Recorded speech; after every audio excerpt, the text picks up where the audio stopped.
Hello, everybody, and welcome to we'll call this episode 11.5 of Enlightened podcast. We can just call it like a tier list or something too. Anyway, I'm Tim, and I'm joined by a not so regular co-host, but an excellent team member, all the same. Archer Taylor, the greatest player in the world, low key. Officially 24th best at one time. Yeah. He was actually 24th best in the whole world. But yeah, Archer's great. We've had him on the podcast before, and he's also just a really smart guy. And we were chatting. He's got some spicy takes here for the tier list. I have some takes, but we wanted to go through, and with the new banned and restricted announcement of Winter's Wail, Hypothermia, Belittle, and Amulet of Ice. I knew I was missing one. The meta is going to be, I think, maybe not completely different. I think we're going to see some contenders here in the top list, but it is going to be quite a shakeup. So yeah, I mean, Archer, I'm going to... I'll defer to you for most of these. I want to start at the top, go, kind of figure out our format defining heroes, and then we can kind of go down from there. So yeah, let's take it away. So, who do you think is still at the top after these bans?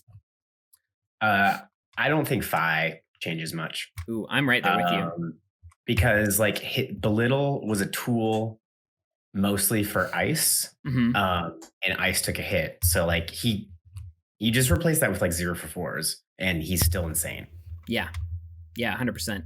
That was my thought as well, because it's Belittle is a very powerful tool that makes some very consistent turns, but you don't necessarily need those, you don't need it to fight ice anymore. You never played the reds anyway. So just as a quick aside, I don't want to go too deep into each hero, but what do you think Phi kind of just... it's probably not a straight replacement, right? Because you got to do some more deck building considerations. But do you think there's an easier replacement for Belittle Minnowism, or do you think that the deck kind of just looks different? I think you can honestly just swap out the Belittles for Scar for Scars or Ravenous Rabbles, keep the same blue count, and you're going to crush most things. Yeah. I don't. People are talking about you need to play more blues.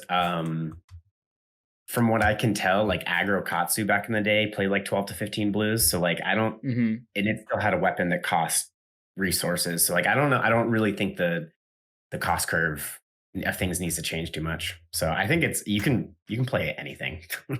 Yeah, I mean, that's what I remember when you were in, I think it was RTN season. I think you won one with Phi, right? And then you top 8'd probably all the others. But I remember that you weren't running Belittle Minnow. I don't think Icelander was as popular, probably because of Prism. And so I don't think you were running Belittle Minnow, but you just threw some E-pots into the deck, and you're this card's cracked. And that's what I was thinking. Yeah. And so that's what I was thinking too, is you could just, because the no block doesn't matter as much in Phi, and you could just put in the E-pots. And so I just or something, right? And it could be another blue, it doesn't matter. I think Phi is still just pretty much S tier. Okay, so next up, who else is up there with Phi, or is anybody up there with Phi? I think most people will have been talking about this, but Dash gets a boost. Sure. Nice, pun intended. Dash is good. Dash is really flexible. I think specifically the bans make her all out aggro with the Hanabi Blaster and Crankshaft package more viable. Yeah. Previously that deck really struggled into Oldhim and had to completely change styles into Icelander. Yeah. So I think Dash is just really, really good. I don't think she's as good as a lot of people think she is, and I don't think she'll have the results, because she can be pretty easily targeted. Yeah, I agree with that too. I think I'm close enough to your opinion that I'm fine putting her in format defining. I don't know if she's the best deck, but I do think that she is format defining, right? So I think there's going to be some consideration for Dash, and maybe aggro decks in general, right? I do too like that. I like Dash just that you can. I like the modular playstyle, right? Because you can still do aggro and then have the pistol backup plan. I don't know if you want that as much in this meta, but we can talk about that as we go. Anybody else in kind of the format defining tier? I'm thinking that like I'm thinking Briar is probably up there. Yep, Briar was the other one I had up there. I actually have one more that we can get into after this. Yeah, but I think Briar like struggled into hypothermia very specifically, and that's like not an issue anymore. That was probably the reason the Icelander matchup was so difficult. And by so difficult, maybe it was 60-40. Right. But like now she can pretty easily tech to beat Dash. Yep. And I with like this rounds on me. So like she's both an insane aggro deck, and then also can play like these tech cards really well. Yeah. So yeah, she's up there easily. Yeah. I'll probably play a little Briar until she leaves. Yeah, that's what I was thinking too. Is just like I know that our team is pretty hyped on Briar. Like we were talking about it, and it's like she didn't really she lost Belittleminimalism. Like if you were playing that style, I know that some players did. Like it won a PT, and then it kind of just dropped off. But like yeah, the shit out of that. Yeah, you can still do disgusting like channel mount heroic turns, like force of nature channel. You can still do crazy creeper plays, which I love. Like Spellbound Creepers is such a fun card. Oh my god. It's definitely, I don't even remember. I couldn't recite that card if you had a gun to my head, but it's it's an essay. Yeah, so I think Briar's still, I mean, is there anything else to say? But she didn't lose anything, and she was like powerful, and like I don't hate if you're taking Briar to a PQ or something, like I don't hate that choice. I wouldn't hate it if you're going to like Falling. I think she has high roll potential. I think she's relatively consistent, but you can build her pretty consistently. Yeah. Like trying the red captain's calls show up in a lot of lists, and those help you swing Rosetta every turn. And that's just like any turn that you can swing Rosetta is a very efficient turn. Yeah. Yeah. Well, and that's like I remember, and sorry, I won't spend too much time on this, but I remember that you put a list in the chat. You're like, here's what I'd do with Briar after the bans. And I was like, Captain's Call, and then you're like, it's like Captain's Call, CNC, Rosetta Thorn. I was like, okay, that's talk me into that one. Cool. And then you said you had one more inclusion for format defining. Where are we at here? Yeah. So when I wrote my list, I just put tier 1. You put a little bit more nuance to the naming of the tiers. Yeah, I think Dory's at the top. Dory performed really, really well in the last ProQuest season. Yeah, and that's with a pretty rough Oldhim matchup, and some would say like a difficult Icelander matchup. But I think both sides don't like that matchup. Yeah. But like Hypothermia was like the way you blew her out. Yeah. In that matchup. So, and then Dory's like, I think she just like, it makes sense putting her at the top because you have 3 other aggro decks. Dash is kind of an aggro deck, but Dory beats up Dash unless you like really hard tech for it. The way you play the pistol plan into Guardians as Dash doesn't translate as easily to Dory. So there's like you can, if you play Reinforced Line and they route the card that you boosted, you're just like, fuck. Yikes. Yeah, I think that's the thing for me too, is like Dory, like what was holding Dory back before, like she's pretty good into aggro decks because they don't want to block, and she just snowballs. She was really good into Dromai, or so I hear. I've never actually played either side of that matchup. I think she just struggled into Guardians and Icelander. Icelander could just kind of disrupt her enough and like to out tempo her. Guardian just felt like a bad matchup. Like I've played the Guardian side of that matchup before, and I never felt threatened, right? So I think that it's kind of a hot take maybe, but like I kind of like I'm kind of talking myself into this. I like Dory in the top tier.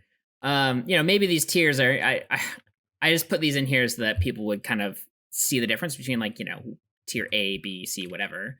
But I don't know. I think she's top tier. I think people are going to start having to kind of plan for her a little bit more. Okay. So I like this. I like this as the kind of the top dogs of the format. It makes a lot of sense to me.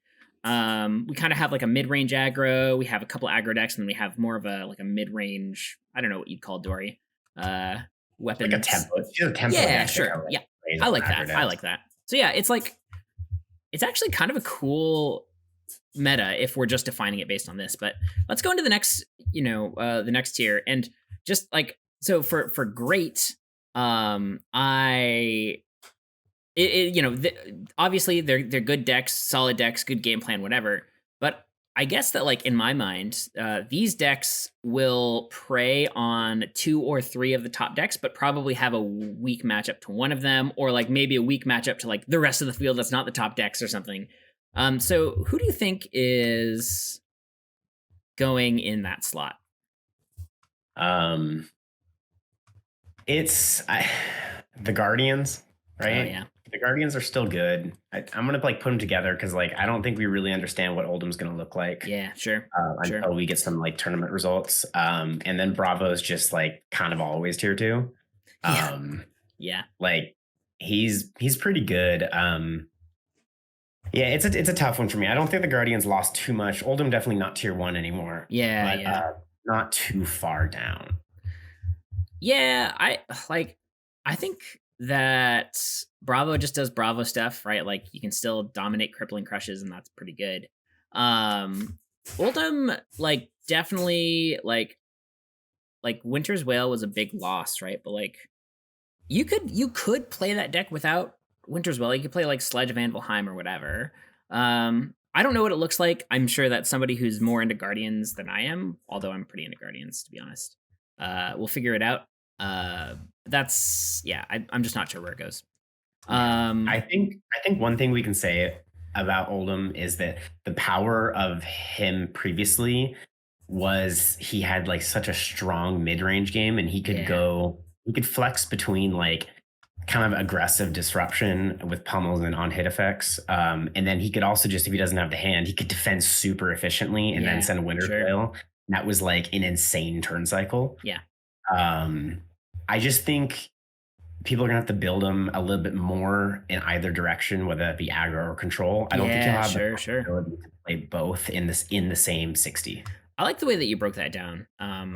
Less flexibility. But yeah, I think that like that's what really set Oldham apart with Winter's Wail is the ability to just have like a great turn off of a single blue pitch. It's a breakpoint on hit effect. We talked about this a little bit on the pod that I don't know if it'll be out when this drops or not, but we'll see. So yeah, great. So that's Oldham and Bravo in the great, great choices. I think Bravo is consistent enough that like, and sometimes you can just high roll people. I agree. So I agree that he's in this tier as well. So now we're getting down a little bit to some of these other heroes. How do you feel about like? Do you think Dromai is in any of these top tiers? So I think Dromai is really good. I personally struggle playing into Dromai. Like I play decks that generally I play a lot of aggro decks. I've been branching out in the last like year or so, but Dromai is just tough. Illusion is just hard to play against. She's always going to be good. I think aggro being at the top of the meta, or at least predictably at the top of the meta, is going to hurt her. So like I was kind of prepared to put her in niche. It's just I don't know, but like I could be totally wrong about that. Like I'm gonna start like committing to Dromai soon. I have all the cards, but yeah, no, same. She's really good, and if you really commit to her, you can have like a game plan for everything. Yeah. And I mean, I think that makes her a great inclusion in the niche tier, because I think that people who really know their matchups and really know their game plans and have the reps and play really well can have a much easier time into the matchup. Like Fi is still really hard, right? Like it's hard, it's winnable, but it's hard. Dash it can be hard depending on their setup. Briar, I'm not sure. I don't know anything about that matchup, honestly, but I kind of think Briar is like nearly 50-50 into Dromai. Seems that's what I would estimate just based on what I know. Because your off turns like really set you back. And Briar and like Runeblades can just have those off turns where you just don't have a very strong hand, whether it be like 3 non-attacks and only 1 attack, or like even nothing, right? And that real Dromai is all about tempo in most matchups. And so like when you are forced to give up all that tempo, you fall way, way behind. Yeah, sure. And I think that's what the Dromai plan into the Runeblades is: just wait, defend, throw some small dragons out, and then once they have that off turn, then you kind of spit out 3 dragons and take over the game. Yeah. No, I think I'm with you on that one. And yeah, so like, do we agree? Dory, Dromai can go into the niche tier, like potential to win if the pilot's kind of on top of their game.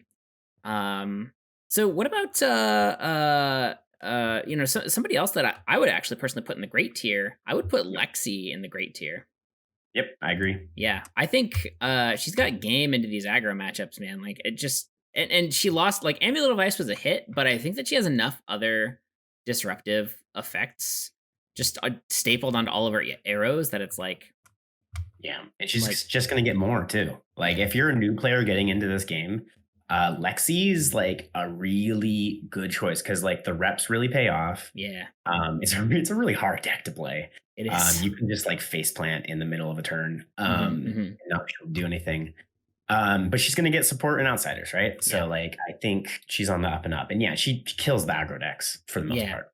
And that's like Lexi is one of those decks that like I occasionally will get like really excited, like, oh, this new Lexi deck is like this list that we saw is really cool from the Pro Tour. Or like Eli, one of our teammates who we made a video with, top 4 at a Calling, and his list was like super cool, and he did a really great breakdown of that on our channel. Go check it out. But yeah, it's a skill intensive deck, but yeah, it definitely rewards wet reps, and also sometimes you can just like shoot ice arrows at people, and that's good enough. So yeah, I like Lexi in the great tier. So do you see any of these other heroes that are going to be in the great tier here, are essentially tier 2 or 1.5 or whatever? Yeah. So some of the people I put in my tier 2, I'll just run through them real quick, and we can kind of decide is Icelander, okay, Bolton, and Viserai. Interesting. Spoiler, I want to say this is the top, but I think the Warriors got a huge boost. But I think Viserai, I was playing some this morning. Yeah. Deck still fucks. It's it's just like it really suffered into Icelander, and that was why he was really pushed out of the meta. That's fair. So we can in theory then, which is I guess what this is, we can elevate him then into the great tier, niche tier. Is he good enough to go into great? How is he against the aggro decks? Oh my gosh. I mean, you just like the aggro decks can't go low against you because you can just blow them out with Arcane, right? Yeah. So it's like you still have like Mob Shrill, which like steals tempo and aggro races. It's a 3-card hand, so you can block a little and throw it. And then he has like Consuming Volition, which is like a really good card into aggro games. Yeah, 100%. I'm cool putting him in great. He's my first hero in this game, so I always have a soft spot for him. Yeah, and man, like I think that's a really good point too. Is like Mauve Shrill is like just even like looking at that, like Viserai has so many good 3-card hands that just hit for because Mauve Shrill's. I mean, if it's a red Mauve, red Shrill, and a blue, that's not counting the hit effect. 13, not counting the hit effect, and then if it hits. I mean, if it doesn't hit, they're blocking with like 3 cards anyway. Great point. So it's like it hits. Yeah, and it's just like that's just like so crazy to me because that's like such a good 3-card hand. And like that's I mean it's not even Magical Christmas Land, right? Like it's like that's just like what this does. And I think that in a world where you're going just like a little bit bigger and a little bit more of like evasive damage with the Arcane against these aggro decks, I think that's pretty awesome. So I like this. I like that a lot. So you mentioned Icelander. What do we think about Icelander? Is she kind of more of a niche hero? Is she not viable anymore? Is she just trash? Like where are we putting Icelander?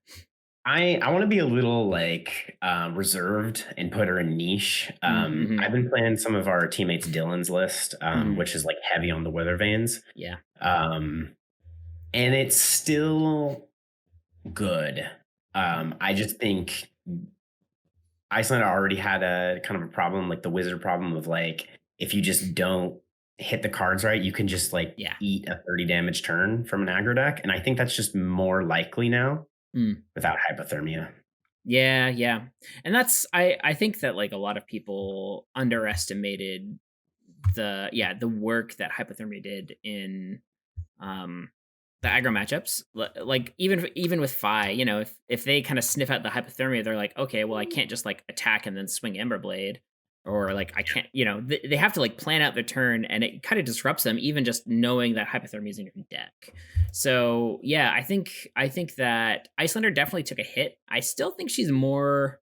I don't think she's trash, right? Like I still think she has a lot of powerful tools, but yeah, definitely gonna have to rethink kind of the game plan of the deck, because losing Amulet was just a big hit.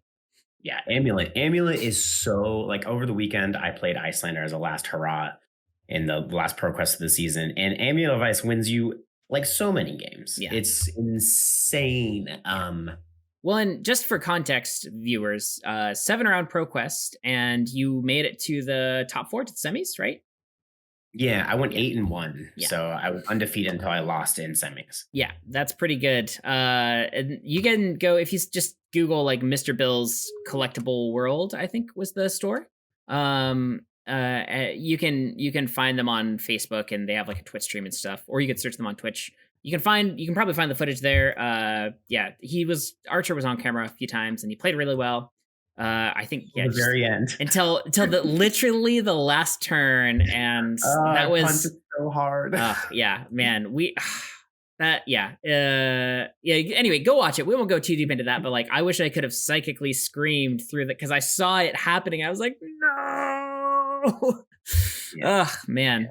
But yeah, crazy game. Anyway, excellent performance. And yeah, Amulet of Ice is cracked. I think we can agree on that. Yeah, I think Amulet of Ice is going to hurt more than hypothermia. Oh yeah, no, 100%. Yeah, I agree.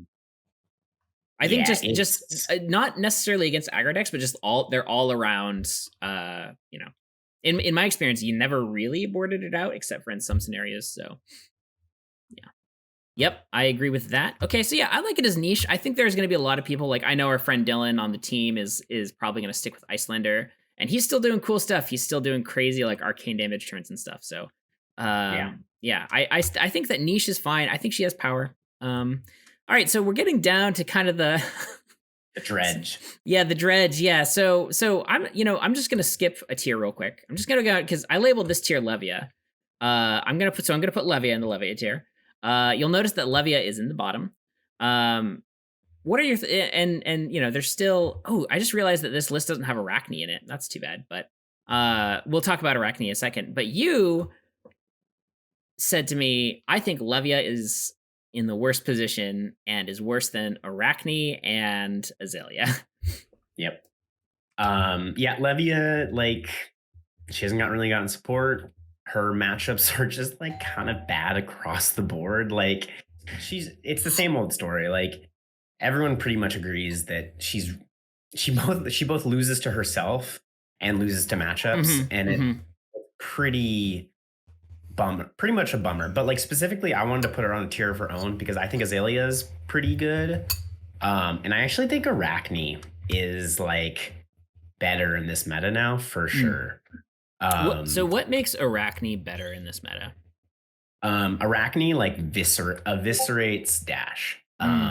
Sure. Like Arachne can play Warhorn Remembrance, so it counters the pistol plan.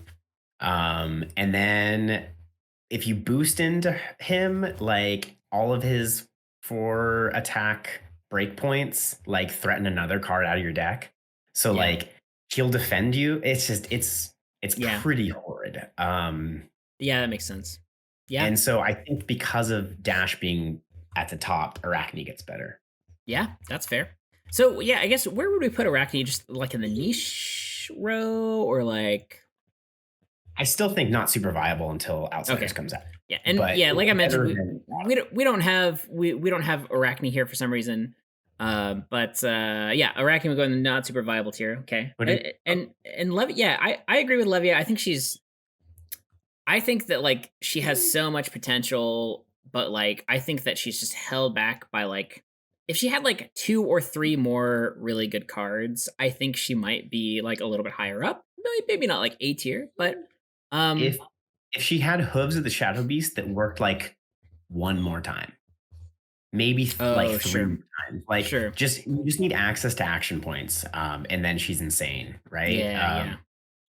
Like her 1 for 7, right? Like you kind of need a go again or an extra action point to. Yeah. It's Gravel and Growl, I think. Man, I don't know why people don't play Razor Reflex in Levia. You just play all the like one cost. You play like Savage Feast. You play the what is that called? Like Graveling Growl or whatever the 1 for 7 is. Like I The was problem thinking with about Gravel and that. And Growl I is you was have to have already banished a 6+ power to play it. oh yeah, So it's kind of hard to also fit Razor in to that turn. man. But Savage Feast Razor is kind of hot. Yeah, they're right, right. It's kind of sick. Kinda Okay, hot. don't just disclaimer. Probably don't do that. Maybe I should make a video and theory craft that. I think that'd be fun.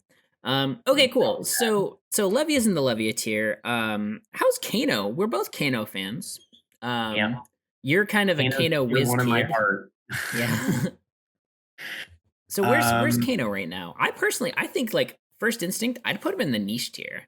Yeah, I think I think he could like win. I think he could spike if like the if you got the galaxy brain thing going on. I think he's viable. Hard to play and like I mean just like really tight window against aggro matchups, right? But yeah. I think Icelander maybe getting a bump down will help because there'll be less prevalence of AB. That's like speculative, yeah, which helps Kano a bunch. Like, even though Oasis wasn't good into Icelander for the most part, people were still playing it. And so its like presence in the meta was just horrible. yeah, Um, so like tip for you guys who have trouble with the Kano matchup, play 3 Oasis, park it in Arsenal, and then threaten lethal every turn. yeah. They can still win, but usually there's less setup that goes to get around an Oasis and Arsenal. Yeah. The cool thing about that too is like, and I don't know if it's like going to be always correct. Like, it's not like you should like totally dilute your sideboard to beat Kano, but like, I like Oasis a lot because it does like really hamper down those like wildfire turns, and it's also like not completely unplayable into other matchups too. So Pretty good into this. yeah, it's true. You can block Against Rune Rosetta Chant, Thorn, and then cover up the Rosetta Thorn. yeah. And I think that's the only thing that really holds Oasis back, just in general in the meta, right? Is like you need to be able to efficiently. It's not necessarily efficient to pitch a red and play it. So you usually want to be pitching a blue and then doing something else with the blue resources. So yeah. Cool. Well, where's Azalea? I guess not super viable, right? Like not in Levia tier, obviously, because she gets her own tier. But I mean, what do you think of is Azalea? I think Azalea might be better than we're giving her credit for. I mean, Azalea has good matchups into those 3 aggro decks at the top. That is true, and I will agree with that. And Guardian is less prevalent in the meta now, so maybe we're just bumping up Azalea like, into the. You also have like fatigue shots like that help with those Guardian matchups. Yeah. Yeah, I don't know. Azalea's a hard one. I still think there's a Sandscour deck out there that's like pretty nuts because Sandscour lets you like load an arrow from the top of your deck, which like helps with your card inefficiency. So there's a deck there. It just maybe needs a little bit more support. Like we'll get an Outsiders. Yeah. But yeah, she's better. She's better than people give her credit for, especially now. I could buy that she's in the niche tier too, because like you get the kind of like with Lexi, but like worse, I guess. Like you get the return from your reps into the deck and into a bunch of matchups, and I do think like I remember when Phi was like what felt like 1,000,000% of the meta. There was somebody who top forward a battle hardened, I think, with Azalea. Because they're just like, well, we're just gonna eat all these Phis up, and then I think they lost to something. I don't remember what they lost to in the quarter or in the semis, but like what an impressive run, right? Like I think because I do think that's why she should go in niche. is because she just has the power to target a specific meta Yep. and do well in an experienced hands. But she's like all around, she's not great, but yeah. Yeah, Levi is the player that took her to a top 4 finish at that Battle Hardened Levi Relative. Roush. Yeah, I'm not sure how to pronounce the last name, Rouch or Rock or something like that. Or yeah, okay. And he had previously played like a control Azalea in another like min-max games tournament. And that was like a heavier on the blues, a lot of D-reacts and stuff. Yeah. And then the one he topped with like recently that we're talking about, like that was like the traditional like red line, mostly yellows and like 9 blues or something crazy like that. And just tearing apart these aggro decks. Totally. Yeah, and I mean, like, yeah, I think I agree with that. So what about Katsu? I am just leaning towards putting him in the not super viable. Like, I think there's just a better ninja you can play. I think Katsu is cool because like you know, he's got a lot of game plans you can do, but I feel like all of them are just like diluted versions of like other better game plans. So like Kitty Katsu is like cool, but it like, you know, it just maybe it's better because of the frost or the defrosting of the meta, but I don't know if I'm a Katsu believer. What about you? Nah, the Katsu deck is like it can high roll pretty strong, but besides that, it's just like you have to play these cards like Predatory Streak, which are just bad cards unless it's on the turn that you're comboing. Yeah. And then they're great cards, but until then, they're block 2 and they do nothing. Yeah. Yep. Exactly. And that's I think that's like the problem that I have with the deck personally. Like I played it a couple times on Talishar and like I didn't like I obviously made some mistakes as you do when you're doing a deck for the first time, but I just like I saw these kind of not there were these not non-bows, but like these, you know, the downsides of these cards, right? Like the Predatory Streak is a great example.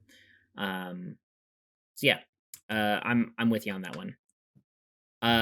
Okay, cool. And then Bolton, where do you think Bolton's sitting right now? So I'm not quite so bold to put him in the great tier. But he's got to be at like the top of the niche tier. He's sure. He gained a lot. He was already converting really well in this last ProQuest season. And we talked earlier about this before recording, but that's like mostly because like specialists will bring that deck and they really know their matchups and how to. But like the combo is still like nuts into like most control decks.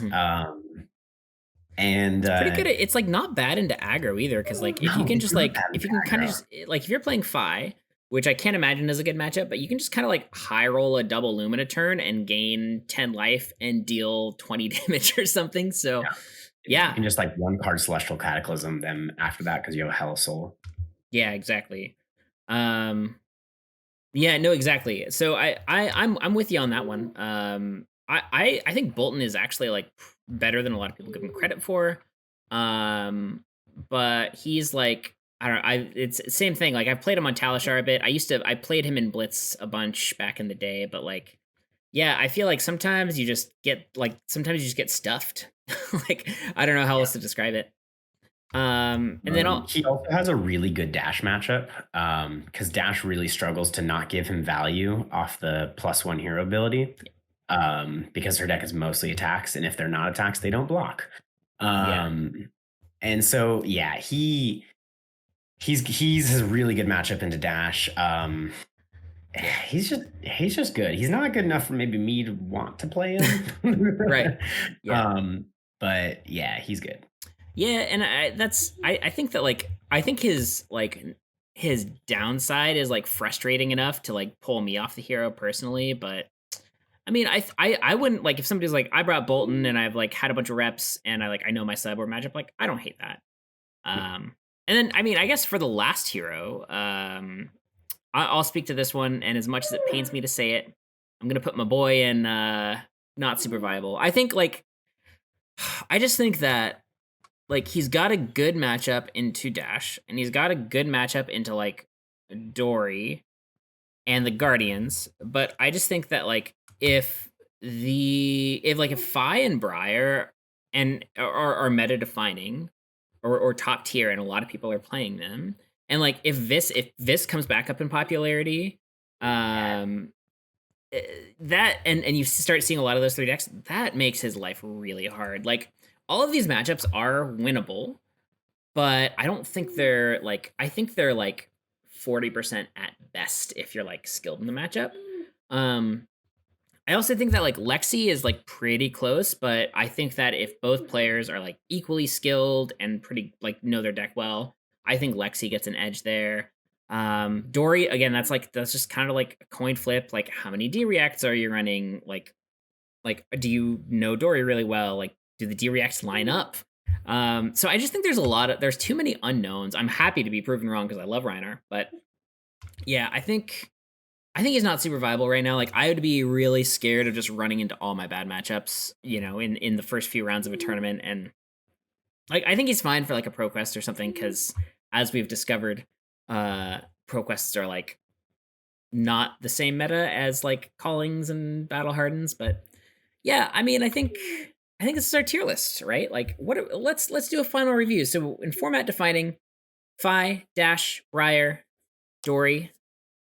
Which Dory, that's kind of a spicy pick, but the more I think about it, the more I'm like, I really think Dory is gonna like, and of course, if she becomes meta defining, like we're saying she is, she kind of gets a little worse. Yeah.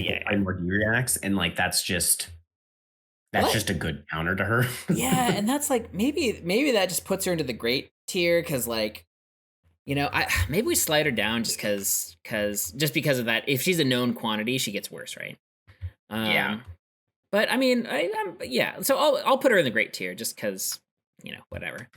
So in the great tier, Dory, like we just talked about, Viserai. We think Viserai's stock is going to go up, which actually, like now that I think about it, I'm like, I think I have all of Viserai's cards. Maybe I should. I'm gonna build it up for tomorrow night, I think. Yeah. No, I think. Oh, man, yeah, it's spicy. I kind of want to like. Yeah, I'm really intrigued by both of the rune blades in this meta. So. Yeah, so Viserai is like, he didn't lose anything, and some of his bad matchups took hit, so like I can definitely see him becoming pretty good. Lexi as well. She was never bad, and she lost Amulet Device, but if we're going into an aggro meta, I think Lexi is a huge winner. Oldhim and Guardian, you still think those guys? Do we think that they're great still? Yeah, that's just kind of like out of respect to the card pool. Yeah, sure.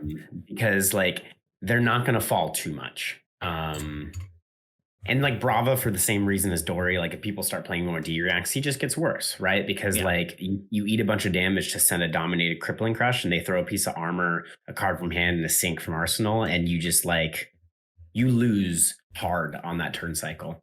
Yep. And so I don't know. I'm not like predicting where the meta will go. I don't know. This is hard. It's a hard one, right? It is hard because there's a lot of moving pieces, right? And then in niche, we have Bolton, Dromai, Icelander, and I feel like Bolton and Dromai are kind of at the top of the niche tier.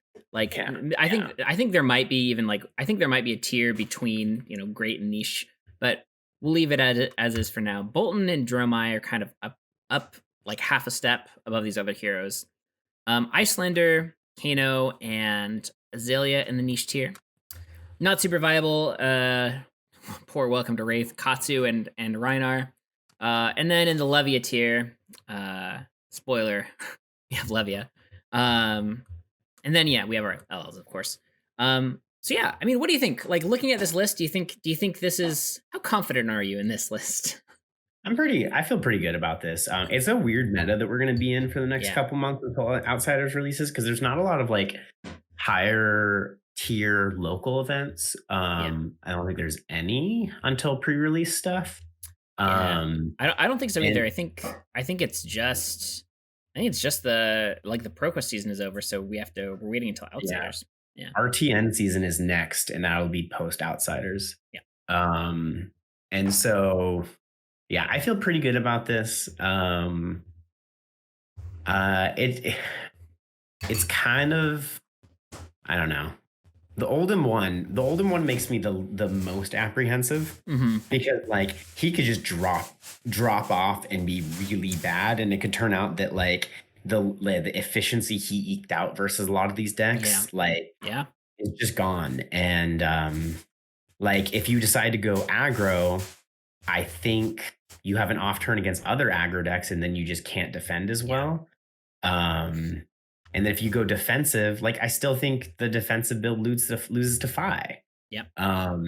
Because like Fi is just super consistent and never gives you space. Like you're gonna have to block with your healing bombs and stuff. Yeah. Well, and I also think too that if you're trying to fatigue with Oldhim, like Fi kind of wins in that. Like Fi has Phoenix Flames and has shown that it's very hard to fatigue Fi.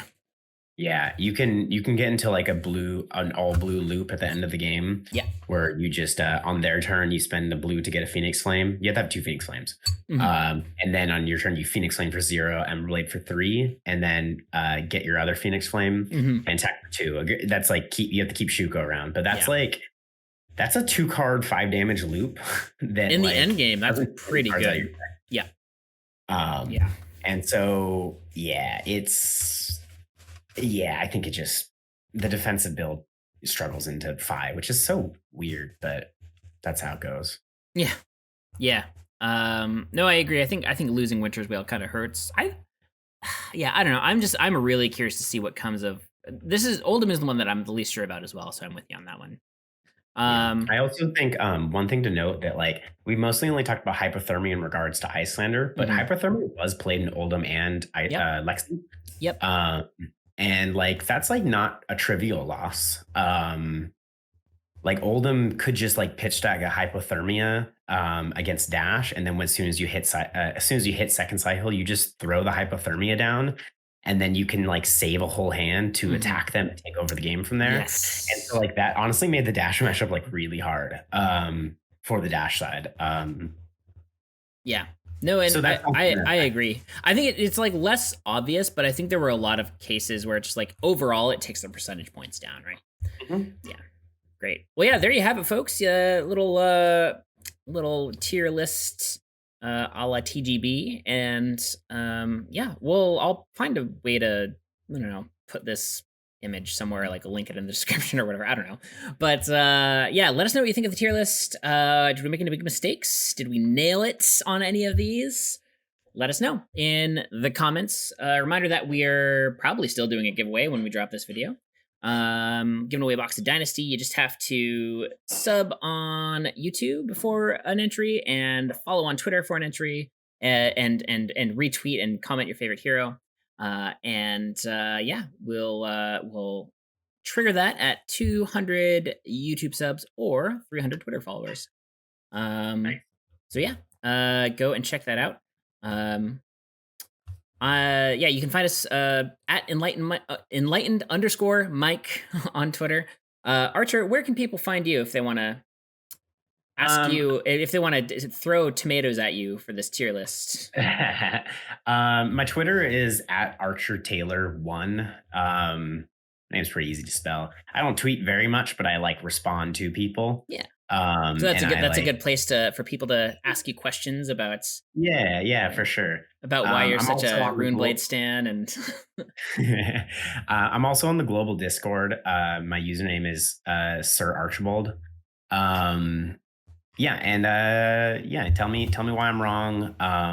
Tell me why I have too much respect for warriors. or here's the alternative: is people could reach out and ask you things because you're a very good Flesh and Blood player. I'm all right. Better than me. Yeah. You can ask me questions too, but I'll probably just send them to Archer and then reply to you. Yeah. Okay. All right. Well, let's wrap it up and go have some lunch. Thanks for making this with me, Archer, and thank you everybody for watching. We'll see you next time. See ya.